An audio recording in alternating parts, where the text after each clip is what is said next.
Welcome to a Fred Pope podcast. Let's go.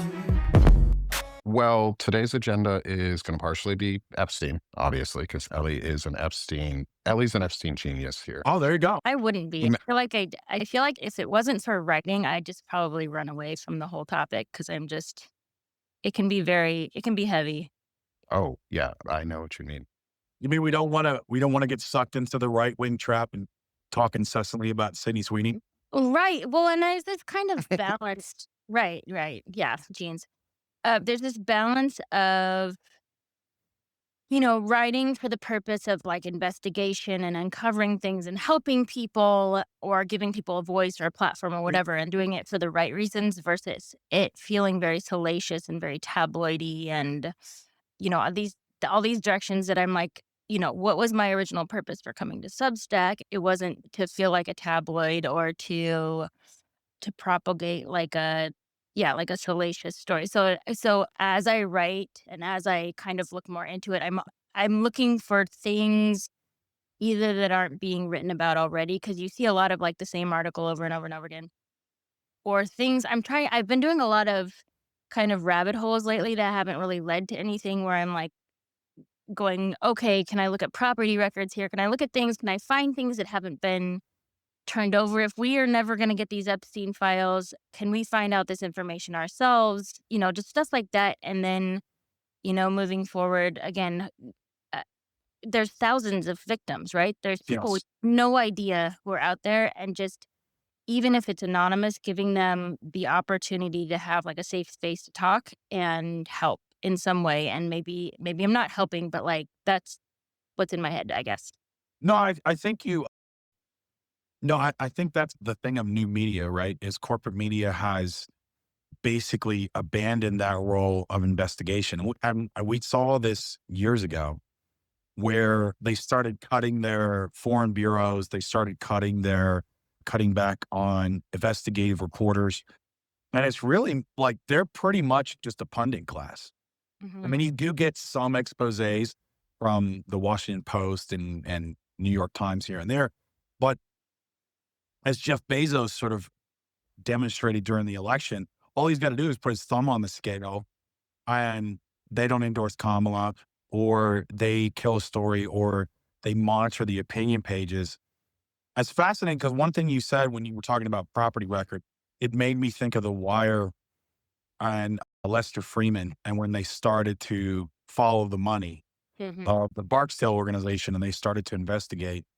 So that makes me like, when you, in your investigative work with Epstein, what's one of the things that you found that mainstream media or like you found and said, hey, man, people need to really look at this? Like what's kind of one of those factoids? Well, the things that I found, I feel like I found them a week before then people started talking about them, but Substack's been amazing for this, is looking back at the articles from like 20 years ago that were about Epstein before he was arrested the first time, when they were just doing these they weren't exactly puff pieces, but they were these really extensive, back when we had magazines, these really extensive, like detailed articles about a lot of his financial history, which I found very interesting. And now Vicky Ward is all over Substack, and I get to listen to her talk because I was like, where is Vicky Ward? She wrote this article for the Vanity Fair 2003, and you could, and I've written this, but you could just hear her screaming between the lines of what she was writing. You could tell that like she wanted to say something else, and she was doing her best to put as much out and then let you know that there is so much more, because a lot of it was his financial dealings. And then you go back and you find out that there was more, and she had written more, but she had gone on maternity leave because she had a premature twins. And in that time that she went on maternity leave, Epstein was calling her, asking her where her babies were going to be born, what hospital she was going to be at, which is very threatening. And then she found out from a coworker that he actually ended up in her editor's office. And then all of a sudden, this story of the Farmer sisters, who were not the first women to come forward, which I found later on. There was actually women who came forward in 1991, but they were some of the first to report to the FBI. That whole story was killed. And then because that story was killed and he knew that those girls had reported, then they became, they were in danger. And so they pulled back and they said, we don't want to talk anymore. And now they're talking like after all of this. But at the time, this was prior to his first arrest in 2006, where he got the sweetheart deal. Like this was prior to everything. And it's so interesting to go back because these articles are incredibly detailed. He's dead. Maxwell's in jail. Robert Maxwell's dead. Like all these people who were the links to where did his money come from. But there's people like Leslie Wexner who are not dead, who are still alive. And Leslie Wexner owned Epstein's New York City mansion, the one that's like the biggest in New York City. He owned this massive apartment complex with Epstein. He sort of co-owned like this Ohio complex that Epstein would go and rape girls at. Like, and he's still alive. He's still a person who could be subpoenaed, and he would know everything about Epstein's financial records. But he's 87 years old, and if we don't do this now, like we're not going to get to do this. And I don't know what his mental state is. Like he took off and like has a younger wife and moved to he moved somewhere like Oklahoma or something like that. But he's still somebody who knows everything and they're not talking to him. And I just find that incredibly frustrating, but also really, really interesting. And so one of the things that I'm doing is I'm trying to figure out what states allow public property records so that you can go look up and see if there were other properties that we don't actually know about. And then I have a Ben Verified account where you can do background checks. And so you can look up a lot of information about a lot of these people, contact information, everything through that. So I'm trying to find links, basically. I've gotten all the flight logs. I've gotten the digitized, like transcribed flight logs. I found mistakes that the DOJ made in the transcriptions there, because I'm a transcriber. That's my job. That's my bread and butter. And they've made mistakes in their transcriptions. Like they've said, oh, we don't know what, these initials are here. And it's like, well, you can match these up to these other initials over here that are a little clearer, but they're clearly the same initial. This is the same person. Or another person that they like, oh gosh, is it Adam Perry Lang was Epstein's personal chef. Then he signed in once on the flight logs, but he's like on every single flight and the rest is just AP, and they don't transcribe that as being the same guy. And I'm like, that's the same guy the whole time for years going to this island, years and years and years. And he's a famous chef and nobody's talking to him. And I am under the impression that you cannot have been on all these flights without being one of three things. You are an active participant. You're complicit, like you know what's going on, but you're just kind of hanging around, or you're a victim, right? You're one of three things. You can't go to Epstein's Island for 6 years straight every flight and be totally innocent and not know what's going on. So these are kind of all the loose ends that I'm trying to track down, but they're very, very, very long and detailed. Let's So- back up. You want to jump in? Yeah. Yeah. So before we go too far into that, one of the things I know we live in is a society where you're innocent until proven Right. guilty, or you're supposed to be. That's supposed Right. to be the moniker of our judicial system. And one of the things I keep hearing from people who are smarter than I am in the legal field and who have a law degree is that we're not releasing some of these. Oh, my power just came back on. That's fantastic. Yeah. I was afraid my phone was going to die during the middle of this conversation because our power just went out randomly. Anyway, guess not. So, like, do you think some of this isn't coming out because they are not innocent, but not proven guilty at the moment? Like maybe some of them, it was circumstantial enough, or they just didn't track them down. I don't Like, I because think it feels icky that none of these people have it's been to spoken to. me, because I wrote an article recently on Emmy Taylor, who is Maxwell's personal assistant. There's also another woman who was Epstein's personal assistant for many, many years. And then there's another woman who flew with them for many, many years. And these were not older, but like legally older women. Yes, innocent until proven guilty, but I feel like when it comes to the DOJ and all this investigation, they hope we're stupid enough to not ask these questions. Mhm. They are not going to follow up with these people unless they're pressed to follow up with these people. So it's not like they don't want to step on toes. It's that they don't want to investigate unless they're forced to. And so when you have these people, there's so many people that could be subpoenaed, like so many people who were there every single time, and nobody's talking to them, right? They're like, oh, this was a long time. These people are just off living their lives. Nobody's even checking in. And it's just, to me, it feels like it's a matter of they don't want to ask unless we force them or somebody forces them to ask those questions. So it's not really an innocent, guilty thing. It's that we hope this goes away and you don't think about it. I think that's a really good point. Fred, I'll let you jump back into. I just want to say that's a really big distinction is it's not that they're possibly innocent because most obviously these men are not. Like the men and people and women who perpetrated the acts, they're not innocent. Mm. Like especially Maxwell. Like we everything we're coming out to hear about her, she was not an innocent in this in any Weird way. stuff, very weird, weird stuff that she did. And it's just so it's I mean, it feels so wrong to all of us because we were all taught like this is disgusting. Like these acts are bad. Like they're gross, they're They're very morally reprehensible. simple, And now we're simple, but just yeah. yeah. And now we're not even going into them. So Fred, take it away on what Yeah. you had for questions. But like I just wanted to put that in there. Like it's so gross that we are even like hiding this. It's a mental, and I'll cut back to this when we're in a little bit, but like there's a sociopathy side of it that I'll get back into, like the billionaire sociopath kind of a thing, but we'll get there.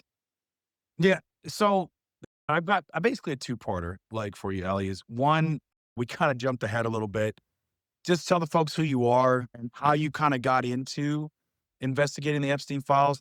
And I think one thing for maybe people that are kind of coming into this, they know it's bad, is like, how did the Epstein Island thing actually work? Like, how did was it like, because I think that's something was it an all-time kind of thing?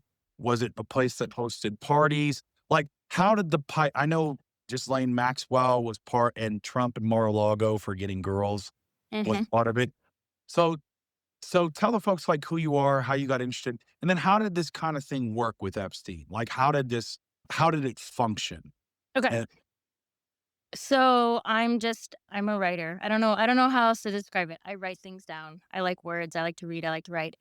I came to Substack as sort of like a miserable novel writer that my book was stuck on submission, not going anywhere. screenwriter. Yeah. Yeah. Had a sad state of affairs. And so I had a friend who was just like, well, you should come to Substack. And it's kind of holds you accountable to just keep writing. And so I started out here actually almost a year ago, kind of when Kamala had just entered the election, talking about sort of what we wanted as a country, why we were so exhausted. And then I don't know how it I mean, the whole world morphed into the Epstein story. I had just posted every once in a while, I'll just post like a timeline thing. I'm really nerdy. I love numbers. I love stats. And so I will sometimes just do some data mining and just literally just write down what I find.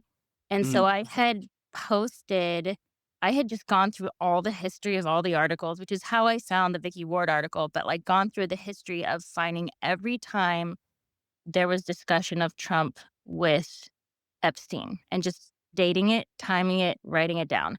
And I just made this comprehensive list of all their interactions over however many years it was, all their quotes about each other, all their financial dealings, all the stuff that was really, really public knowledge versus it is public knowledge, but people don't really know about it. And I just made this long list of with a timeline so people could see like how much these men hung out. And it was really long and really detailed, and they hung out a lot, turns out. And so I just like dropped that on Substack and it went nuts. And like I've never had something get read that much, obviously. Like I have kind of like a number in my head where I hope that I get this many readers or whatever. But that one just kind of went nuts. And I was like, wow, people are really, really interested in this. And I knew basically what everybody else knew. But I was like, I wonder if there's more. And then when I read Vicky Ward's article, I was like, oh, there is more. And why aren't people talking about this? Why are people not talking about Julie K. Brown's full investigative report about the sweetheart deal in Palm Springs, or Palm Beach? Um, like there's so much information that nobody even knows. And I was like, well, I want to start writing about the things that people know less. I want to write about the sweetheart deal. Why did he get it? What did it mean? Could Ghislaine Maxwell get the same thing? Is she dealing with the same lawyers? And so I just started, kind of challenged myself to find things that weren't being reported about it because everything's being reported about the Epstein case, and started posting the stuff that people were talking about less, but was still very, very pertinent. And one of those things was Emmy Taylor, because I kept seeing her name pop up in these logs. Because I have, the handwritten flight logs. I have the DOJ's transcribed, digitized version. And then I have this other sort of Google Drive version that somebody had done a bunch of work on online. And in order to make sure that that one's accurate, I'm like comparing the three all the way across, right? I don't want to post something that somebody just put online and whatever. So I started looking through and just finding the ones where they went to Little St. James. And they were going once, twice a month to this island for years. Okay. And I think he purchased it in 1998. So that's when it sort of starts in the logs.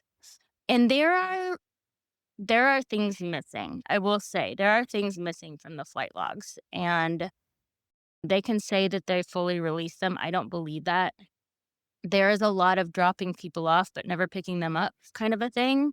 And it could be that they flew off in another direction in another plane, but he would bring large groups of people there, and there would be no record of them leaving, or it wouldn't be till like a month later. And it's like, did these people stay there for an entire month?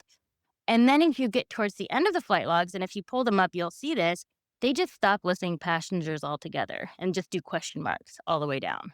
And there's records of flights, but no records of passengers. And they're not redacted, they're just not listed. And then they do start to redact at the end. They do start redacting people, and it's not girls that they're redacting. Like the girls' names are listed. It's probably, clients, whatever people, billionaires who are going with. So there's a lot of interesting stuff on there, but I believe there's a lot missing, but there was a ton of flights. I mean, it was just back and forth. And then I found out that like 730 of his flights were out of Teterboro Airport, and that's son plays Little League, like it's next to port. And so I would and just go to Teterboro Airport and look up flight records.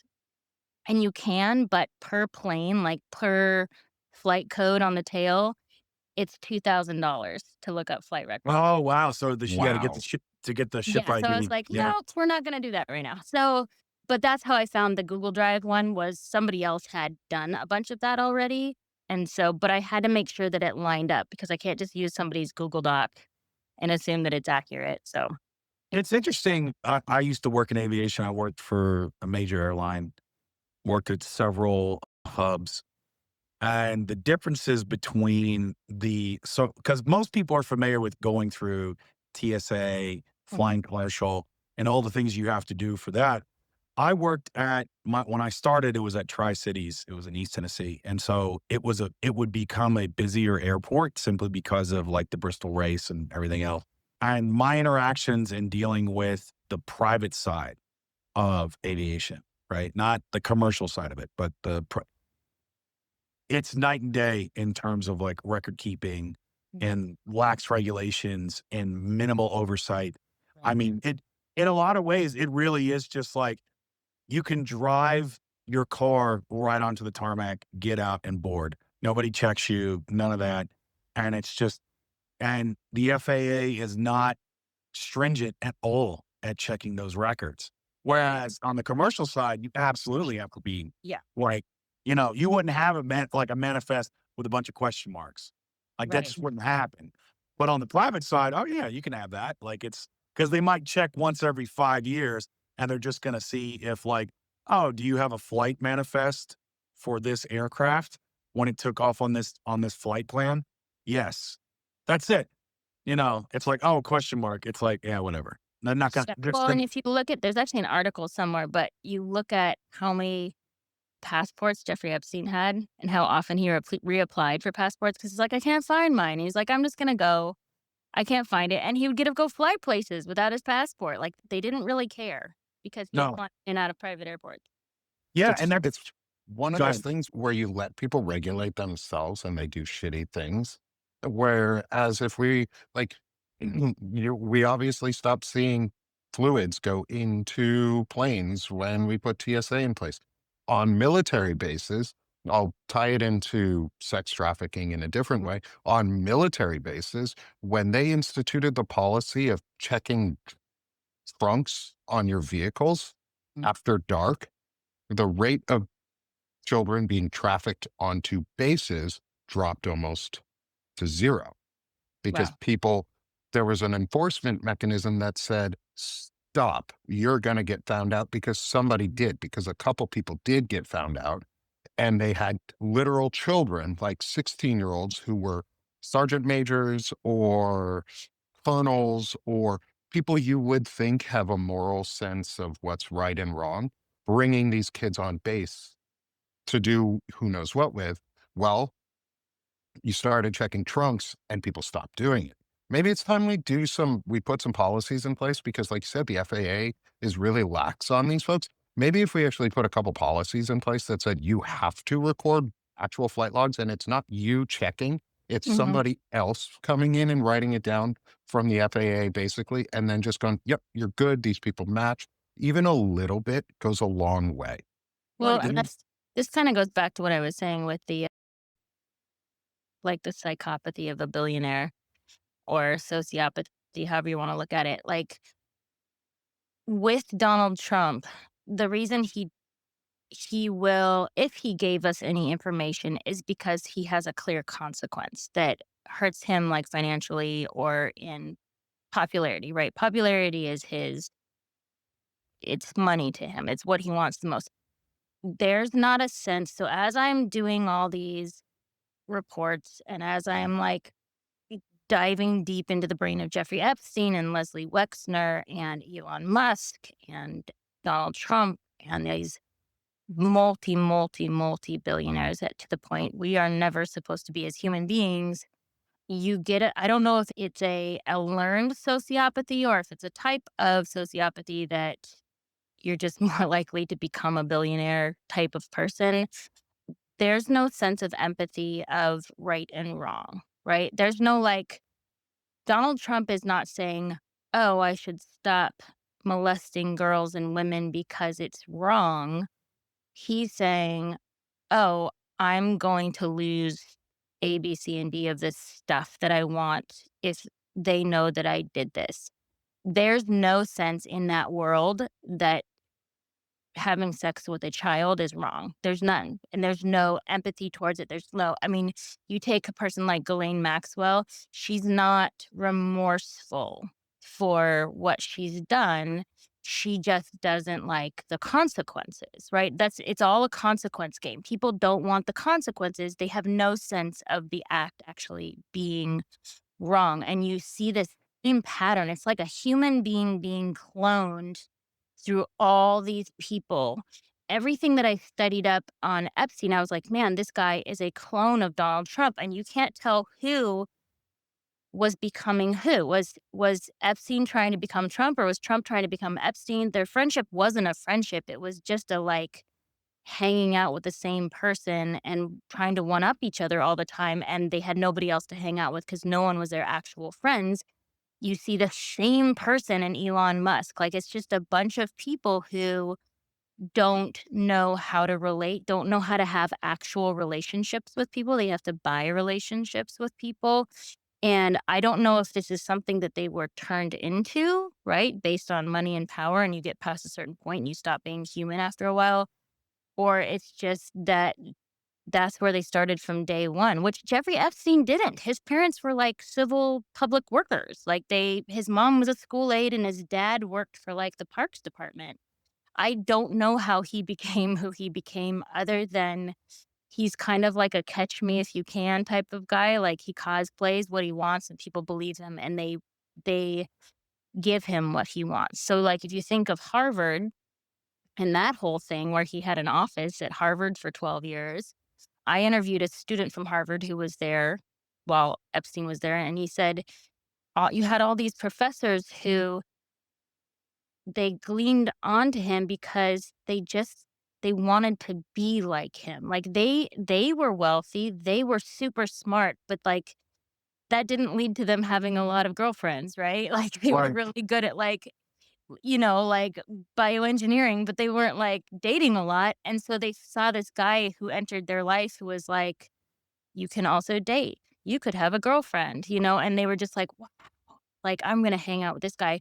And he said they were all really decent people, but it sucks because they are now forever connected with this name for the rest of their careers, which has effectively ruined their careers. So I don't know. I went off on a tangent, but it's a wild. No, it's good. It's kind of giving sort of the context of this, because I think a lot of it is we look when we look at these people like Jeff Bezos, or you look at Mhm. Elon Musk, all these billionaires, and they have this carefully curated image that they're just like us, and they're absolutely not like us.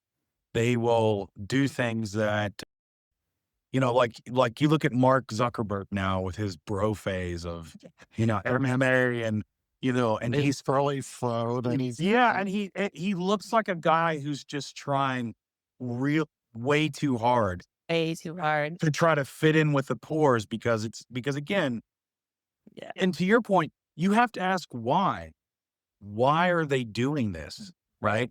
And it's because you said is like they think it's going to pay off in some other way. Mhm. It's not, more than likely it's not because, oh, hey, I've really missed out on this salt of the earth life where I can be Right. drinking. Yeah, it's not that. You know, it's, oh, well, this might make me richer because if I do this, Yeah. you're almost dealing, I mean, the joke is Mark Zuckerberg and an alien, or, South Park had Jeff Bezos with the massive head and he doesn't actually speak, where they completely take away their humanity. But that's kind of dead on. They're not human beings in the way we think they are. Like they're sociopaths, you Right. know. So Um, I want to let Here's the thing I about want sociopaths. I don't know. I read a really great memoir last year called Memoir of a Sociopath by Patrick Gagney. Fantastic book. Sociopaths don't have to be bad people, right? They don't no, have to, they can, if there's not great information, like it's gotten better. Like people like her grew up without a lot of information about her own condition and she didn't know why she was unempathetic, couldn't cry, that kind of thing. But she recognized it and she was like, oh, I see these cues in society. That is how you function in society as a human. I'm going to follow these cues outside of my comfort zone until I figure out how to create these emotions or at least live around kind of how we emote as a society. She was put in a great situation in order to be able to do that. So you can be a sociopath and still be a functional, good human being in society. It doesn't mean that you have to be evil, but a lot of these people who end up being evil, either with crimes or with money, often have sociopathic tendencies because they weren't reined in and they decided to go the power route versus that I'm going to fit in with my surroundings and my job and my family and all these kinds of things. And it's also, I want to go back to one of the points that you made, Ellie, but also that Frederick and I made the other day, was that it's not so much that Trump is mad that it's that social idea. It's that Mhm. social score that he Yeah. keeps. And I think it's a very billionaire, but also sociopathic tendency is, how does it benefit me and only me? But the one thing that Frederick and Lawrence Winterman and I were talking about was, it's not so much that Trump is mad that the Epstein files are coming out. It's more he's mad that he can't normalize the behavior Yeah. and get other people to see that it's okay Like because get over he it, does right? it. Yeah, Yeah. like just get over me sleeping with a 14-year-old Right. or raping a 14-year-old Right. girl. because I could, because I'm powerful. It's the grab them by the It was you so know long what ago. mentality. Yeah, Yeah. but that's in the past. But it's interesting. You don't ever see. It's something that my wife and I picked up on. Is you used to see Trump with his kids and their kids occasionally. You Yeah. don't ever see that anymore. Yep. You don't see his kids around him. You don't see Ivanka ever around him, Yeah.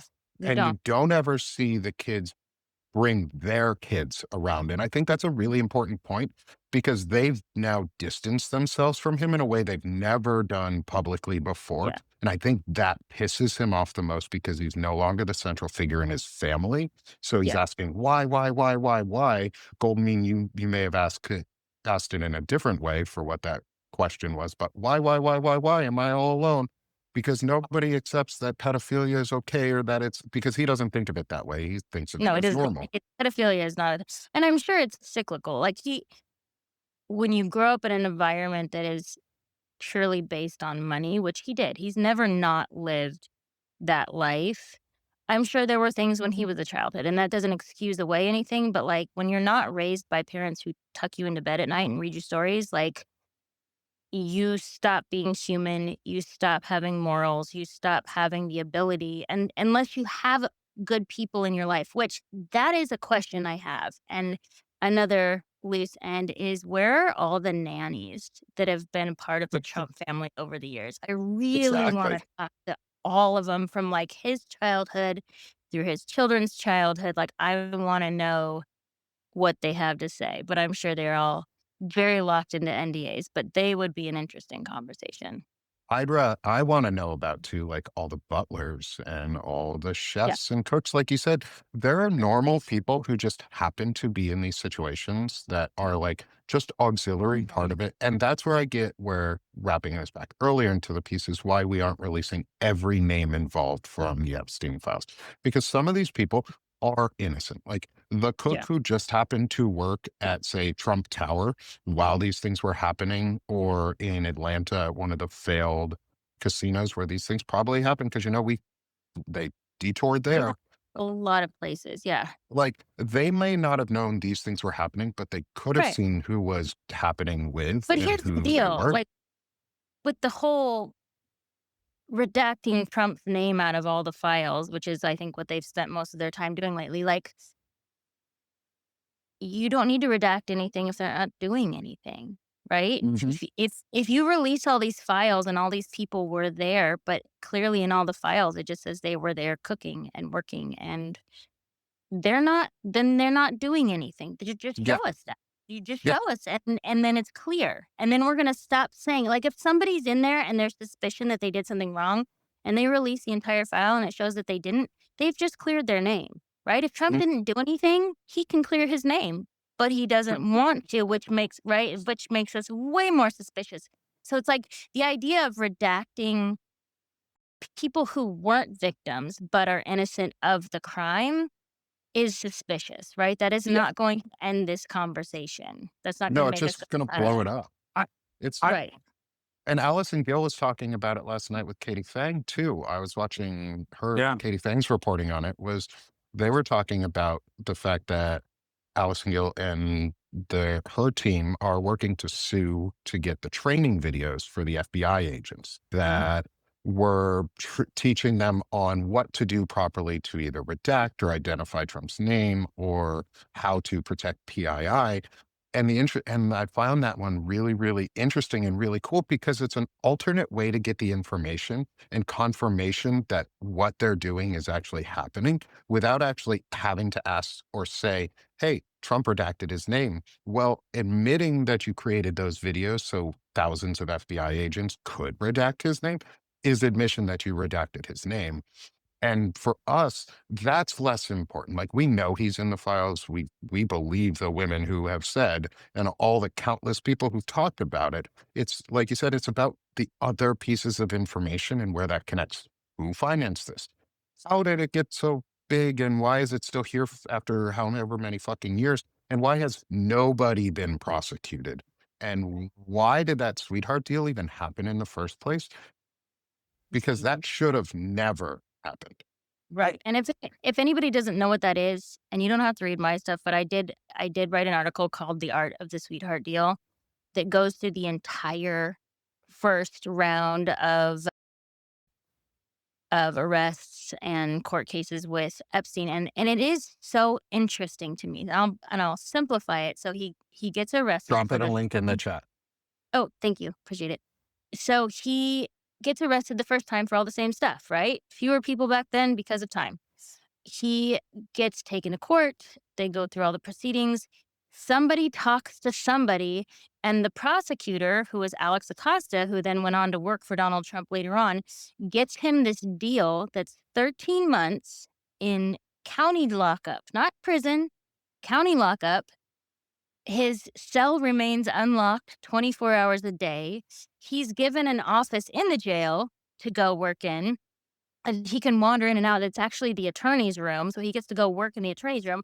He gets to leave the jail 12 hours a day on work release to go to his office. He hires the jail's guards to work in his office in Palm Beach 12 hours a day. Then they destroyed all the records of the comings and goings of his office. The sheriff's department did because they said it was protocol. Then he gets so there's no record of who was in his office 12 hours a day for 13 months.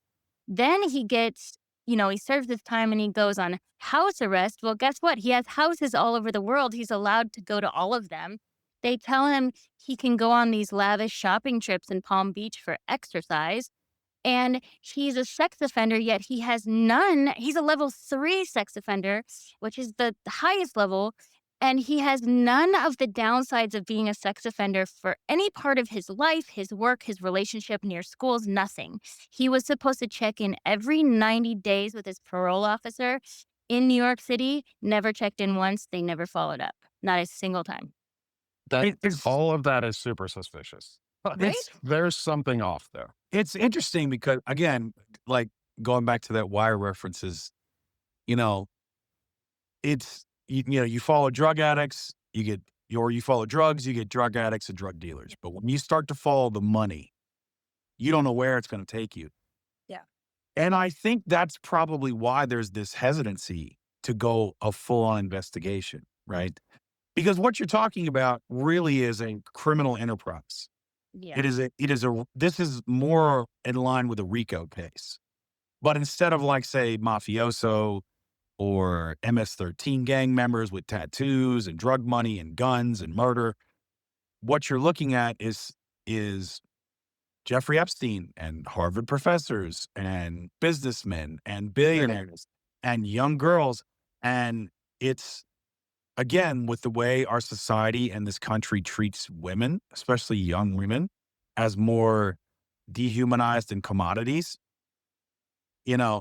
and it's only changed now that it's become oh, well, this is all starting to come into light. It's that same mantra of, well, and you hear this a lot in sexual assault cases. Well, we can't ruin this young man's life over an indiscretion. It's that similar mentality of, oh, well, we can't ruin these people's lives who have who wives and kids that they did something 20 years ago. So do we really want to spend resources on this? The problem with that mentality is now we have a president who is possibly a pedophile, a serial rapist, and all these things that the American public should have known before we had even the first election in 2016. And we don't know. I think a big part of this, because if they investigated this to the full extent, it would be a humongous trial and very long. And I mean, and you would run the risk of a Me Too movement where you're going to take people down with the big people. You're going to take the little people down too. That would probably happen. I think the thing that they're worried about beyond the pedophilia, because the pedophilia is going to be a smaller group of people. It's going to be decent, but it's going to be a smaller group, is if you investigate all that, you have to investigate the money stuff.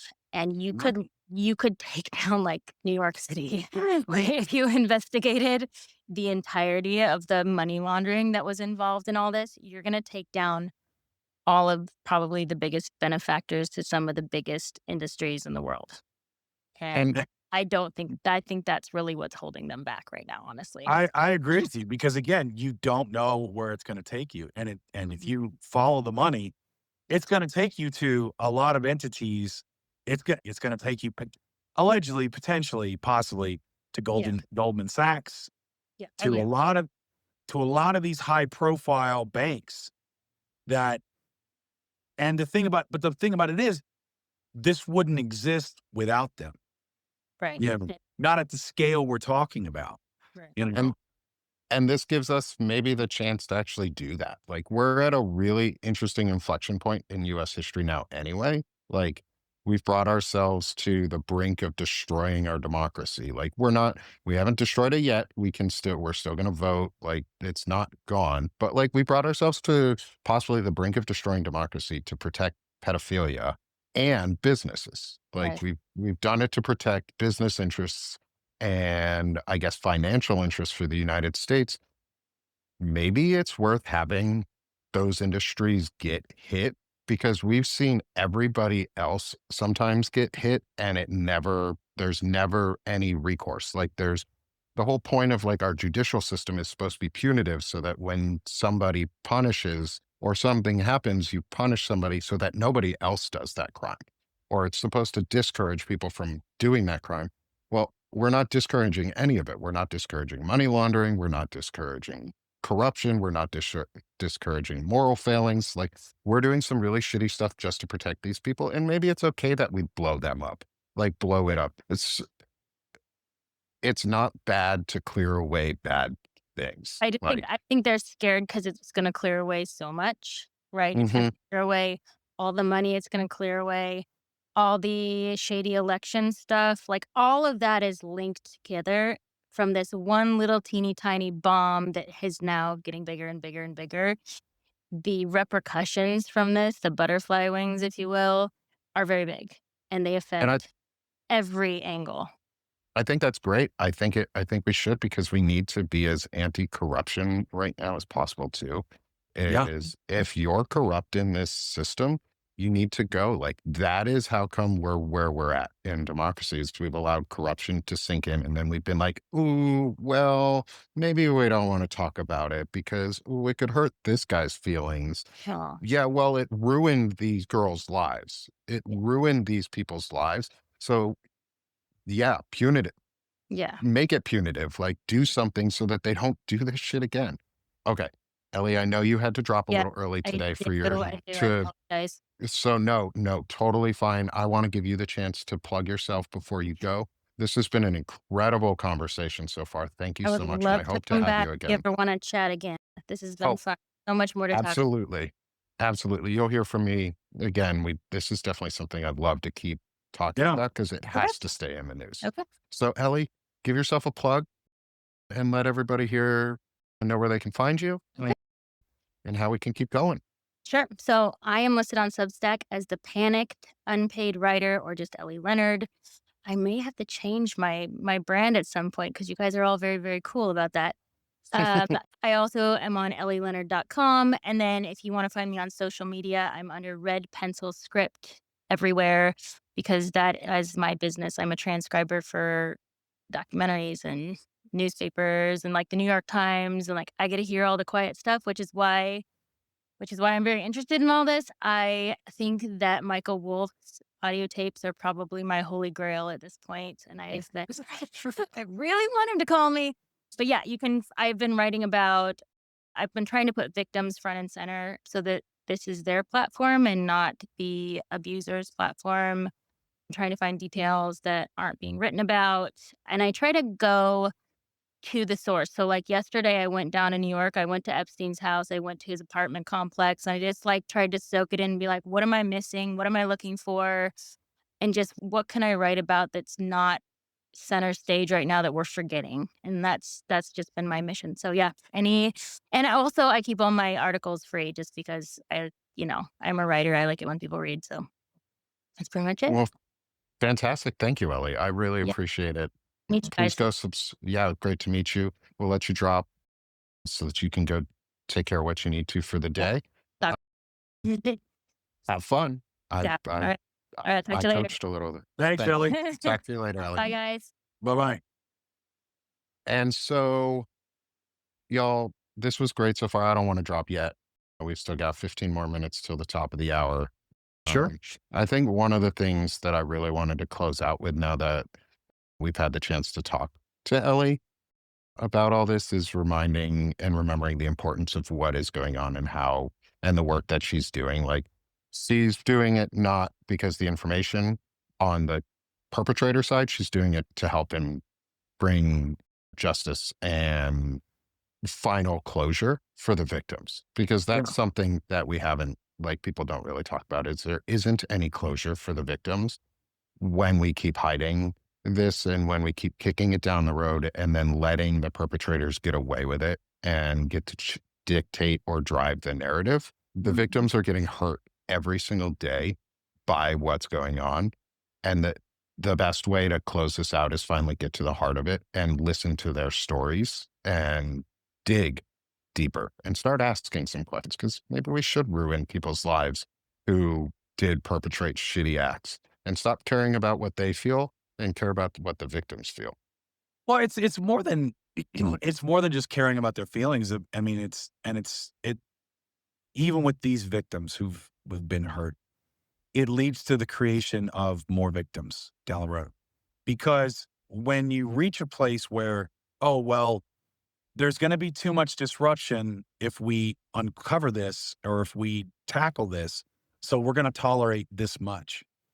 The problem is then this is now your new starting place. And so somebody's always going to push that line that has power. And the thing they're always going to tell you is, oh, but if you come after me or you come after this, it's going to hurt you. And it's going to, and so now you incrementally, it's that creeping normalcy of things, right? Think of where we were back when George H.W. Bush was president. And, gosh, I'm trying to remember his VP when he spelled potato wrong. Oh, And Dick there- Cheney. No, not Dick Cheney, George H.W. His, Oh, I Okay. can't remember. Yeah. So like, I remember back in Yeah. in the 90s when it was, somebody's like his VP spelled potato wrong. Like he got it wrong. And it was just it was a big, massive thing that was made of it. Or just where our line used to be. Dan Quayle, thank you. Like where our line used to be. And Mhm. we're so far removed from that. But that didn't happen overnight. That happened with all this increasing normality of, how we conduct ourselves, what the government's supposed to do, like where we hold ourselves accountable, where's the ethical line, where's, in terms of service. And it's no wonder that people don't want to serve in the military. Mhm. People don't want to go into government service. People think the government's not good for anything. All these things that really kind of hold a society together, all these institutions are corrupt now because we didn't stop and say, no, this is wrong. We're going to hold these people accountable. Well, it's Yeah. going to hurt you. Okay, fine. It hurts for a little bit, but it's going to hurt longer if we ignore it. Yeah. And it's not even so much that I think it will hurt a little bit. Part of it is, I think, holding us back. I absolutely agree. But I also think, just like you were saying, is we're afraid to disrupt the system that's in place.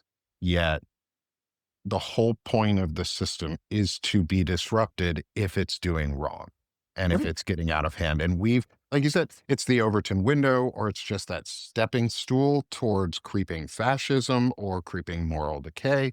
Is they took small steps along the way to make this not easily outable, not easily rooted out of our system because they've taken all the components of it and legalized them in ways or made them shady, but not quite out of scope of what could be acceptable.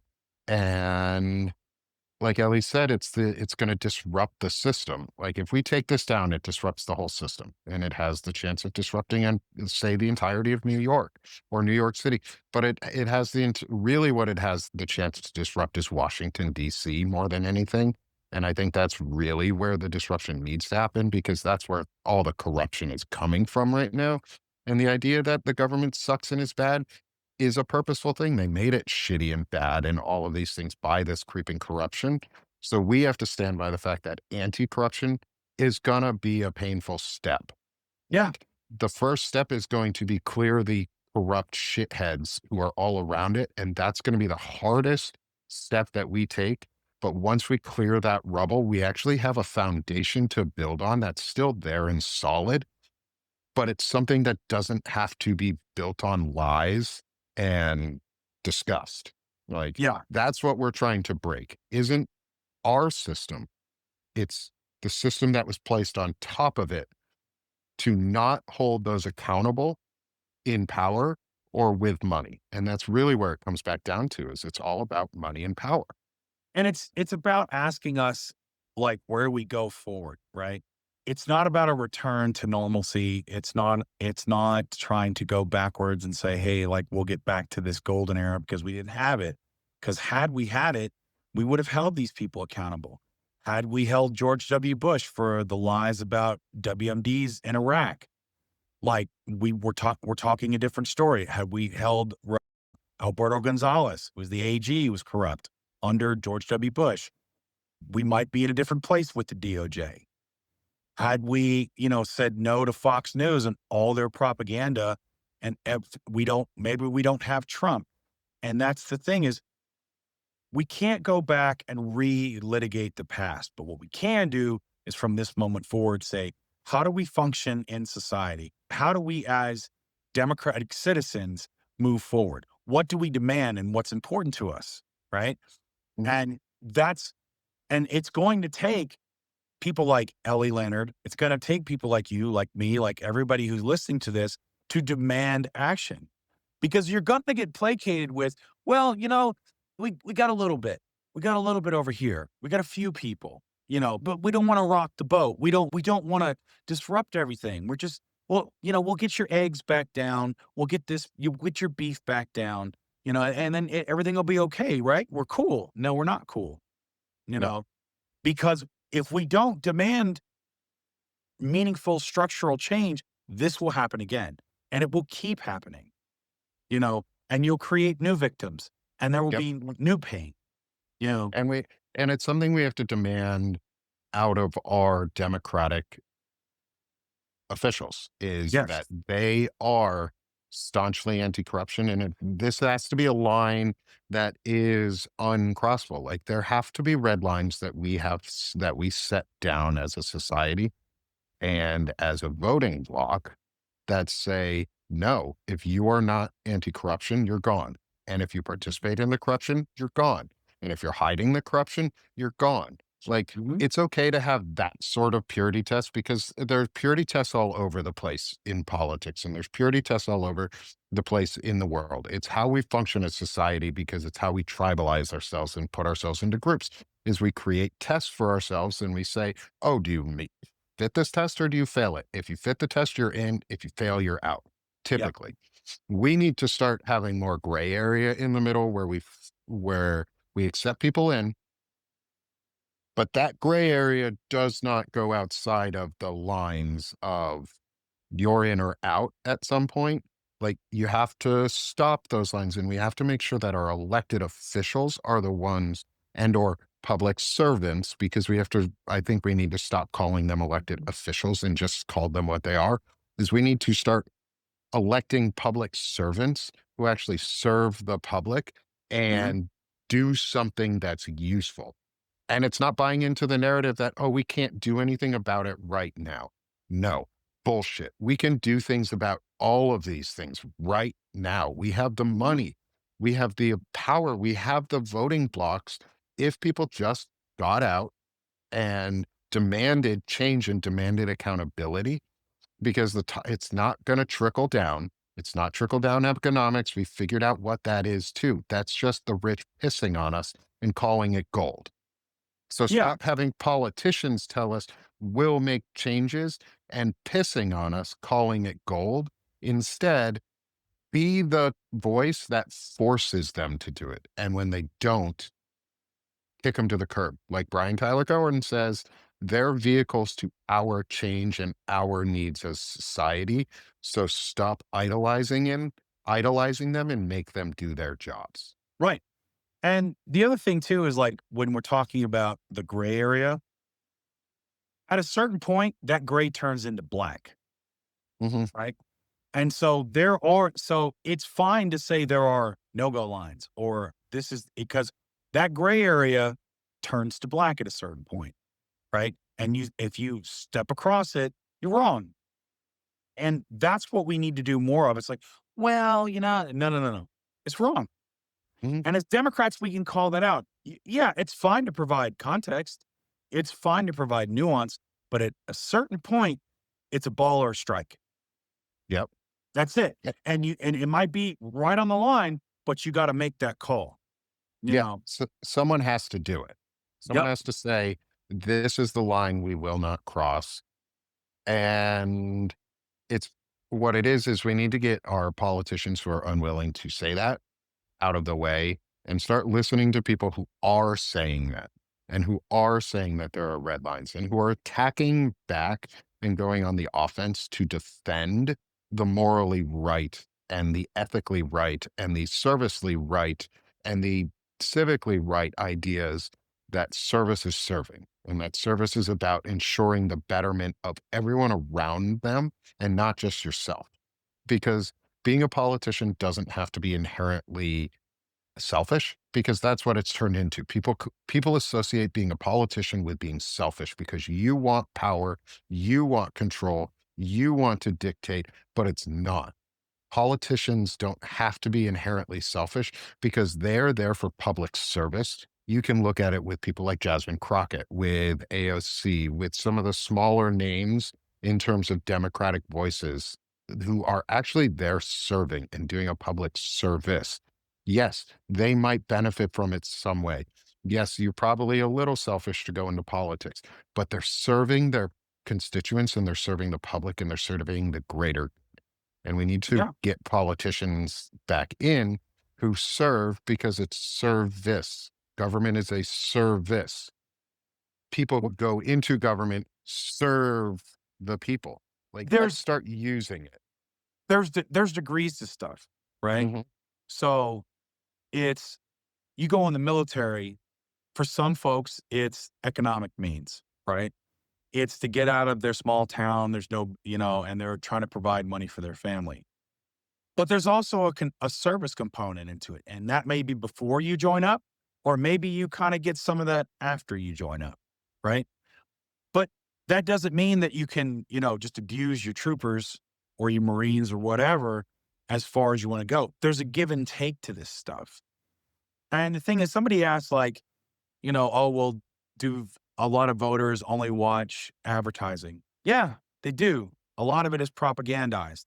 And so part of what you can do is you can have these conversations with people. You can have these conversations with your coworkers, your friends, your family, and say, hey, on whatever topic it is, right? Part of your obligation as a citizen is to be informed. The other part of it is to say, hey, did you know this? Or hey, like, actually, I can give you a different take on it, you know? And that's what changes the world is like, we all have to like do our part, you know? And so that's the democracy we're going to need moving forward is it's not just gone are the days of, well, both parties are effectively the same. There's just kind of minor differences, or I'm kind of a loyalist on this, so I'll just vote for that. That's done. You know, whatever comes on the conservative side, we're all going to have to agree like, okay, we might debate about policy. We might debate about this. We might debate about direction, but the no-go lines have to be the same. We have to hold our elected officials accountable. If we don't, this is what we end up with. We end up with hyperpartisanship. We end up with misinformation, disinformation from foreign actors like Russia and China and all this other stuff. We end up with, an oligarchy. We end up with the most horrible things. And that's why we have to guard against that stuff. So that's my stump speech. No, I think it's great, but I also think that's a great place to leave us off on today's chat. We're right at the top of the hour. And so I think that's a great way to end it today, Frederick. This has been an incredible show. For those who are tuning in late and miss Ellie Leonard while she was on, we had Ellie for the first 45 minutes of the show. She gave us a ton of really good information, and we're going to have her back. We've got some more conversations to do around Epstein and where the financing and maybe some of the power broking that she's been able to investigate into, because she's an investigative journalist and reporter, and she's investigating the shit out of this. And she's a voice you should follow and listen to. And so, as we always do, though, folks, let's leave with a little bit of hope for each other. It's because it's been a great conversation and we can push this forward. And we continue to push this forward by talking about it. So keep 100%. talking. Don't be quiet. Frederick, thank you so much for this morning. Appreciate it. I may see you again here soon if we decide to talk again for a vet talk or not.